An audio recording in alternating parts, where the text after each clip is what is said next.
Ako si Noy, tawag nila sa akin, Kuy Smugs. At sa araw na to, samahan nyo ako. Bago pala mag 7:30 nakabang na ako ng sasakyan. Dito nga ako pumesto sa gilid para hindi ako mainitan masyado. Pero yung totoo, naiinitan talaga ako. Di nga ako mapakali dyan kaso kailangan talaga bumantay dito. At sa tagal-tagal na pag-aantay ko, sa totoo lang nangangalay na talaga yung tuhod ko. Kaya ang ginawa ko guys, lingon sa kaliwa, lingon sa kanan. Pero wala pa talagang dumadaan. Nawawala na tuloy ako ng pag-asa na mag-antay pa. Kaya sa mga oras na yan, meron ako napansin, isang tricycle. At nung nakita ko nga, pinara ko agad. Pasensya na pala guys kung hindi ko na nabidyoan yung pagpara ko. At syempre yung pagsakay ko. At kung nakikita nyo, mukha pa rin ako malungkot kasi yung iniisip ko yung pangalawang sakay ko naman.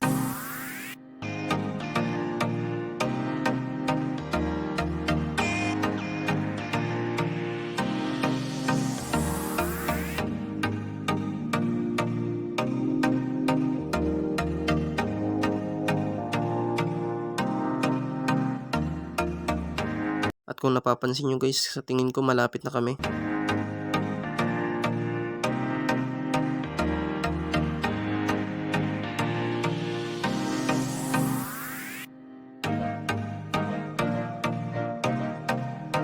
At kung nag-antay pala ako ng ilang minuto dun sa amin, siguro abutin ako ng alas 12 bago makarating dito. Kasi yung bus na yan, nakikita nyo, yan talaga yung inaantay ko dun. Kaya pala sabi ng mga tao dun sa amin, alas 7 pa lang daw, dumaan na yung bus. At malapit na nga ako bumaba dito. Pagtapos makababa sa tricycle na sinakyan ko, hinanap ko naman din yung susunod na sasakyan ko.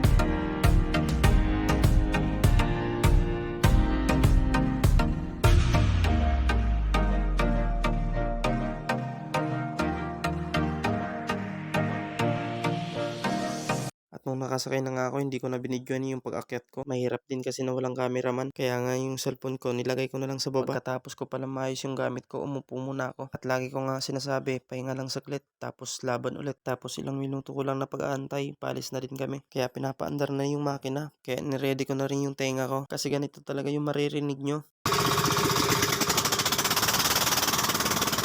At shoutout ko na rin yung mga sumasakay dito. Karamihan pala na sumasakay dito yung mga bumibili ng mga paninda nila. At syempre yung pangangailangan sa araw-araw ng mga pagkain nila. Kaya dito na lang magtatapos yung video na to. Hanggang sa muli nating pagkikita. Bye-bye!